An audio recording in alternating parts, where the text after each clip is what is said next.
Assalamualaikum warahmatullahi wabarakatuh. Alhamdulillah hamdan yuafi ni'amahu wa yukafi mazidah. Ya Rabbana lakal hamdu kama yanbaghi li jalali wajhika wa azimi sultani. Asyhadu an la ilaha illallah wa asyhadu anna Muhammadan abduhu wa rasuluh.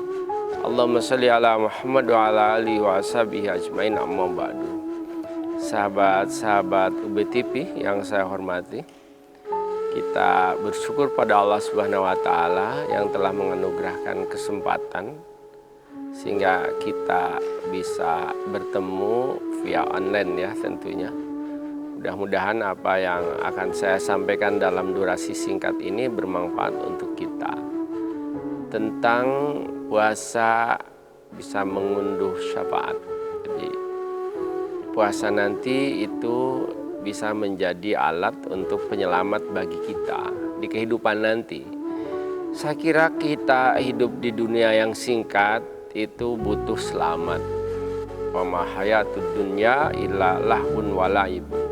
Jadi hidup kita ini di dunia sesungguhnya itu singkat, tidak lama. Kalau ayat ini bilang At-Taghabun ayat 64 bilangnya itu adalah lahun, hanya senda gurau, walaibun dan permainan belaka. Jadi orang senda gurau kan gak lama, orang bermain apalagi kalau keasikan itu gak nyadar, tahu-tahu game over. Kalau udah banyak poin gak masalah, masalahnya kalau kita gak punya apa-apa. Sementara akhirat itu kekal abadi selama-lamanya dan kita akan ke sana. Sehingga bismillah kita mudah-mudahan bisa selamat nanti. Apa yang bisa menyelamatkan nanti di akhirat? Itu salah satunya adalah puasa. Jadi ada hadis yang menyampaikan ke kita, As-siyamu wal Qur'anu yasfi'ani yaumal qiyamah. Jadi puasa dan bacaan Quran itu bisa menyelamatkan kita nanti di hari kiamat. Qala siyamu, lalu itu puasa berkata, Ay Rabbi, ya Tuhanku, mana'tuhut ta'ama wasahwati bin nahar. Tuhan, ini orang telah terhalang untuk makan dan menyalurkan syahwat di siang hari. Fasafi'ni fihi, maka mohon selamatkan dia. Jadi puasa itu menjelma jadi amalan baik yang mementerai kita antara kita dengan Tuhannya. Ini definisi syafaat kan gitu toh. Definisi syafaat at-tawassutu fil ghairi lil ghairi. Jadi memerantarai antara seseorang dengan Tuhannya untuk mendapatkan kebaikan. Dan dalam hal ini puasa itu meminta kepada Allah agar kita ini diselamatkan. Jadi sesungguhnya nanti semua amal di akhirat itu saling memangkas ketika yaumil hisab. Semua kebaikan yang dilakukan itu bisa terpangkas ketika kita pernah melakukan salah, ghibah, fitnah, namimah, itu bisa ngabisin. Kecuali satu yang nggak bisa diotak-atik dari kebaikan itu adalah puasa. Karena memang Allah berfirman, Asyamuli wa ana ajzibih. Puasa itu untuk aku dan aku yang akan balas. Karena untuk Allah maka yang lain-lain udah nggak bisa otak-atik. Dengan itu lalu kita selamat lewat satu amalan bernama puasa. Jadi penyafaat bagi kita. Lagian pula sesungguhnya nanti di akhirat itu ada jalur khusus untuk menuju surga. Inna fil jannati baban. Sungguhnya nanti di surga itu ada satu pintu, yuqalu ar-rayyan. Disebut pintu ini adalah ar-rayyan. Yadkhulunahu, akan masuk lewat pintu itu shaimun, orang-orang yang puasa, dan tidak diperkenankan yang lain. Idza dakhalu, kalau semua orang puasa itu masuk, telah masuk semua lewat pintu itu, ughliqa, maka tertutup. Jadi orang yang suka puasa itu dia ada satu amalan yang diandalkan dan akan menyelamatkan dia. Bahkan nanti dikhususkan melalui jalur khusus namanya ar-rayyan, dan itu tidak diperbolehkan bagi yang lain kecuali untuk orang yang puasa. Oleh karena itu di samping Ramadan ini yang 30 hari kita lakukan juga sih puasa yang lain. Karena indikator diterimanya Ramadan itu adalah ketika kita mampu atau adalah salah satu puasa yang kita amalkan. Jadi kalau sebelum puasa ada namanya Sa'ban. Kalau sudah puasa itu ada namanya puasa Syawal. Orang-orang kan di kampung itu dulu ketika akan mendekat puasa itu telah berdoa jauh-jauh hari semenjak Rajab, bulan mulia. Allahumma barikna fi Rajab wa Sa'ban wa balikna Ramadan. Nah, kita udah ada di Ramadan ini. Kita bersyukur. Mudah-mudahan dapat syahrun mubaraknya, dapat keberkahan di bulan Ramadan ini. Selepas Ramadan jangan lupa, nanti ada satu puasa ba'diyahnya namanya puasa Syawal. Man shoma Ramadana summa atbahu bisittati min Syawal. Siapa yang puasa Ramadan lalu diikuti dengan 6 hari di bulan Syawal, maka annama shoma dahra. Dia akan mendapatkan pahala seperti dia setahun penuh puasa. Syaratnya apa? Ramadan dulu ya. Jangan sampai Ramadannya nggak puasa lalu langsung ke Syawal ya nggak dapat apa-apa. Ramadan plus Syawal. Man shoma Ramadana, siapa yang Ramadannya utuh lalu diikuti dengan Syawal, maka seolah-olah dia genap setahun. Mengapa setahun? Kullu amal ibni Adam yudha'afu asru hasanat. Semua kebaikan itu lipatannya 10. Kita puasa 30 hari kali 10 300 plus 6 hari di bulan Syawal 60. Berarti 360 itu setahun.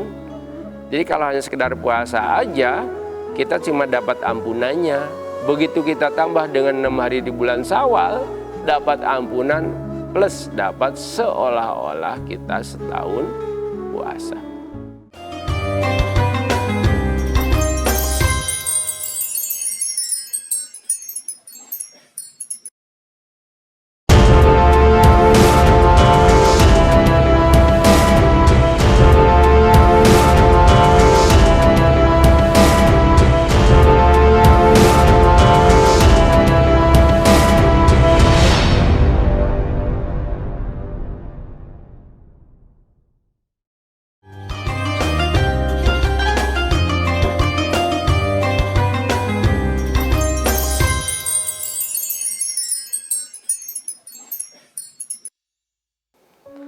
Nah, jadi ada puasa sunnah ba'diyah ya, yang namanya Syawal. Kalau Syawal kebanyakan bolehlah puasa sehari. Jadi dalam hadis disebutkan bahwa man shoma yauman fisabilillah, siapa orang yang puasa sehari saja di jalan Allah, maka ba'adallahu lahu, Allah akan jauhkan dari orang itu sab'ina khirrifan, 70 musim. Ada yang nerjemahkan 70 tahun. Jadi kita puasa sehari, Allah jauhkan sekali orang tersebut dari neraka. Padahal cuma sehari. Aslinya puasa ini kan nggak susah kalau niatnya benar. Sudah niatnya benar, lalu sahurnya benar, maka jadi mudah. Saya telah berusaha untuk bisa puasa, tapi sahur saya itu saya jaga ya. Mohon maaf, saya alokasikan budget untuk sahur, setidaknya makan rendang. Nasinya nggak usah banyak, rendangnya cuma beli berapa, 10.000. Oh, itu udah kuat. Nggak pernah terasa lapar, mungkin haus sedikit lah kalau lagi panas. Apalagi kalau rendangnya 2 gitu. Maka puasanya bisa sampai 8:30. Saya suka ngisi tausiah di Malang, lalu pulang ke rumah di Kepanjen. Itu nyampe di rumah 8:30, itu masih belum lapar, tapi tetap saya makan ya. Kenapa? Karena sahurnya 2 rendangnya. Jadi kalau makan rendang, empal, rawon, itu bismillah pasti kuat kita. Jadi kalau hanya sekedar makan kerupuk, tahu geprek gitu ya, melilit, mulet, panas perut. Jadi ternyata caranya aja, cuma pindah makan, pindah agak dimajukan ke subuh, lalu diundurkan nanti setelah maghrib. Itu kita bisa ternyata, apalagi kalau niatnya benar. Terus terang saya ini nggak bisa makan agak siang, jam 6 kalau telat makan udah gemeter. Tapi kalau dengan puasa, enggak pernah. Bahkan sebetulnya dengan puasa itu orang bisa sehat. Meskipun sumu tasihu, puasalah maka kau akan sehat. Hadisnya doif ya. Jadi banyak testimoni dengan orang puasa itu sehat. Hanya di Ramadan, saya belum penelitian sih, cuma saya baca-baca aja. Ketika di Ramadan kan itu rumah sakit agak sepi. Begitu selesai Ramadan lalu rame lagi. Karena apa? Ya faktor makan, jaga makan. Jadi dengan puasa sungguhnya tambah sehat. Banyak orang yang testimoni dengan puasa tambah sehat. Tapi biasanya yang testimoni ke saya itu adalah puasa Daud ya. Jadi puasa Daud itu adalah puasa yang sehari puasa, sehari tidak. Ternyata dampaknya luar biasa. Yang udah testimoni ke saya itu satu, orang yang kena jantung. Itu bisa sembuh dengan itu. Orang kena diabetes juga bisa sembuh dengan itu. Lalu ada orang yang kena penyakit hipertensi, itu bisa sembuh. Memang mungkin karena stabil ya, ritmenya stabil. Jadi itu bisa menyehatkan. Nah, sahabat-sahabat UB TV yang saya hormati, bukan hanya sekedar di akhirat ya, ternyata di dunia juga itu orang sudah sehat dengan puasa itu. Dan ada puasa yang paling ringan sebetulnya dalam sebulan, namanya Ayyamul Bid. Jadi sehabis puasa Ramadan itu jangan lupa kita untuk ngambil salah satu puasa dari 8 jenis puasa sunnah itu, ambil satu kira-kira. Yang teringan itu adalah di puasa Ayyamul Bid, cuma 3 hari. Tapi keutamanya luar biasa. Seolah-olah kita puasa sepanjang hari, sepanjang tahun. Jadi Nabi pernah bilang kepada Abu Dzar, ya Abazar, idza sumta bisalasi ayamin min kulli sahrin fasum salasa asrota wa arba'a asrota wa khamsa asrota. Abu Dzar, kalau kau ingin puasa dalam sebulan itu 3 hari, cukuplah engkau puasa di tanggal 13, 14, 15. Itu yang disebut dengan puasa Ayyamul Bid. Puasanya kayaknya nggak panjang, nggak banyak, tapi keutamanya berlipat, melimpah. Karena kahayatid dahri, seperti puasa sepanjang tahun. Puasa Daud aja kita udah berat karena sebulan itu 14 sampai 15 hari, sehari puasa, sehari tidak, sehari puasa, sehari tidak.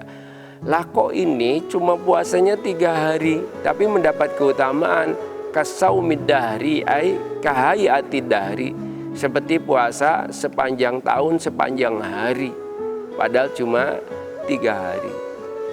Sesungguhnya bukan tanggal 13, 14, 15, tetapi ada opsi lain sampai 6 opsi agar kita bisa untuk menunaikan puasa Ayyamul Bid itu. Di mana aja letaknya, baik saya rinci.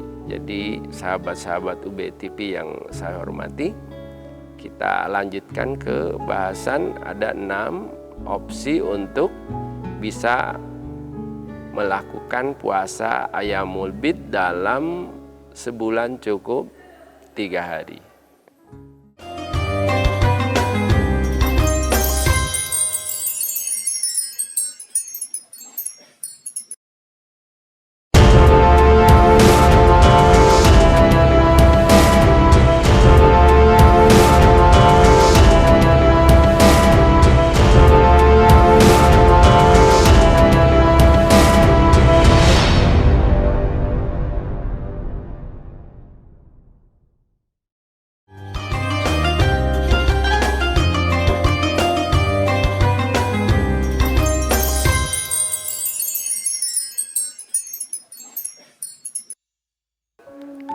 Nah, untuk puasa Ayyamul Bid yang dimaksud dengan 6 opsi itu adalah yang pertama, bisa kita puasa itu tanggal 13, 14, 15 seperti riwayat Tirmizi ini ya.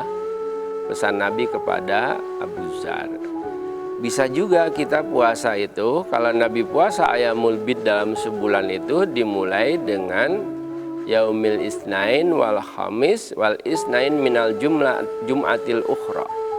Jadi hari Senin, hari Kamis, dan Senin berikutnya. Udah 2 ya. Jadi pertama 13, 14, 15 setiap bulan kayaknya udah nggak susah menghafal karena semua share di medsos itu ya selalu ngingatinya 13, 14, 15. Padahal ada yang hari Senin, Kamis, dan Senin. Itu yang kedua. Yang ketiga bisa hari Senin, Kamis, Kamis. Al-Isnain wal Khamisain. Opsi yang ketiga cara puasa Ayyamul Bid itu bisa hari Senin, Kamis, Kamis. Yang keempat bisa Senin, Kamis plus 1 hari. Mohon maaf ya, agak keterbatasan saya mungkin tidak baca redaksi hadisnya. Kalaupun dibaca waktunya nggak cukup tentunya kan ini kultum. Jadi yang keempat itu adalah Senin, Kamis plus 1 hari terserah.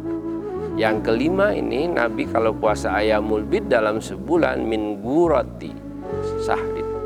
Di awal bulan, di tanggal 1, 2, 3. Dari Aisyah ketika ditanya bagaimana Nabi puasa 3 hari dalam sebulan, Nabi Aisyah itu menyampaikan makana yubali min ayamin kana yasum. Jadi Nabi itu kalau ingin puasa Ayyamul Bid udah nggak peduli dalam sebulan yang mana, yang penting 3 hari. Jadi diniatin 3 hari. Kapan? Terserah.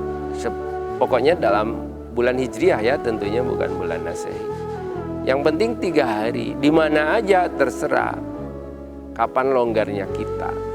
Ini Nabi gitu. Ini opsi yang keenam. Jadi kalau kita pas ada undangan tanggal 13, 14, 15 atau pas bepergian atau pas kondisi drop, kalau nggak tahu opsi-opsi sampai 6 ini kayaknya kita bisa luput itu dari puasa Ayyamul Bid, padahal keutamaannya melebihi puasa Daud karena seolah-olah sepanjang hari puasa.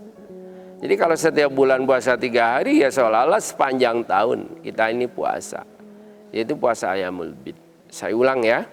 Yang pertama adalah 13, 14, 15. Yang kedua hari Senin, Kamis, Senin. Yang ketiga Senin, Kamis, Kamis. Yang keempat Senin, Kamis plus 1 hari terserah. Yang kelima 1, 2, 3. Yang keenam terserah.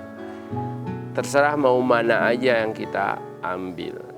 Lalu cara niatnya gimana? Kalau saya telusuri dari hadis, satu amal itu satu niat. Kalau ada orang yang menyampaikan bahwa boleh berniat yang banyak tapi amalnya satu, ya sebaiknya ngajukan dalil atau perilaku contoh dari Rasulullah. Kalau Rasulullah nggak pernah ngamalkan, sebaiknya ya kita nggak melakukan. Jadi kita udah nggak ngambil pendapat sebagai rujukan, apalagi untuk ibadah.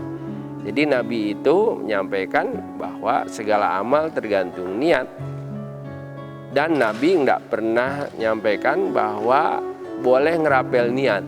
Termasuk misalnya ini ya, ketika kita mau puasa Ayyamul Bid itu kan Senin, Kamis, Senin.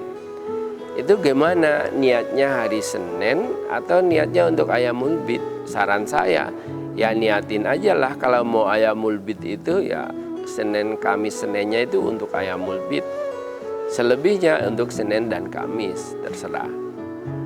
Yang lebih selamat lagi sih sebetulnya Senin, Kamis tetap puasa Senin, Kamis, berarti dalam sebulan 2 kali 4, 8 ditambah dengan Ayyamul Bid.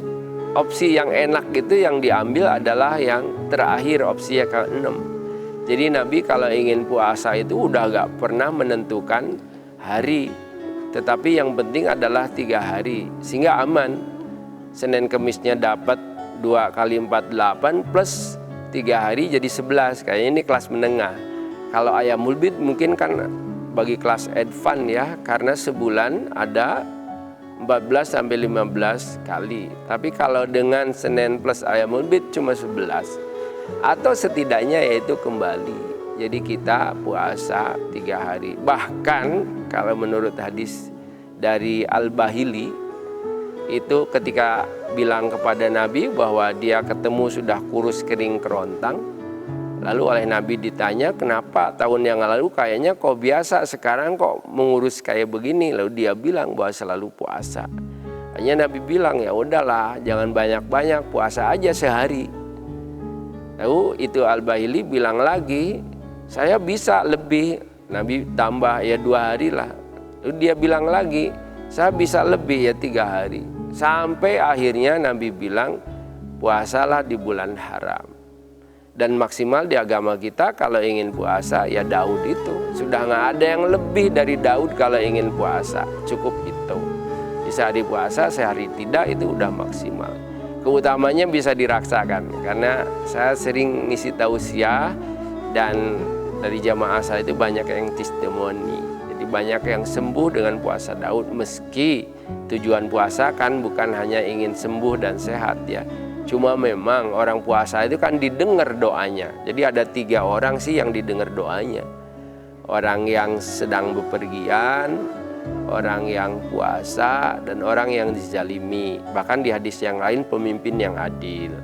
Cuma kita kan tidak setiap waktu bepergian. Apalagi kalau sampai didolimi kan susah kita. Ingin mustajabah didolimi dulu, berat. Untuk jadi pemimpin belum tentu ada yang milih. Kayaknya yang paling ringan dan mudah adalah banyakin puasa. Karena durasi selama puasa doa kita didengar. Apalagi ini di Ramadan. Jangan lupa ya, di sahur kita puasa, lalu sebelum buka kita doa. Jadi di sahur dan sebelum buka itu doa yang mustajabah. Mudah-mudahan manfaat, lebih kurangnya mohon maaf. Akhirul kalam, assalamualaikum warahmatullahi wabarakatuh.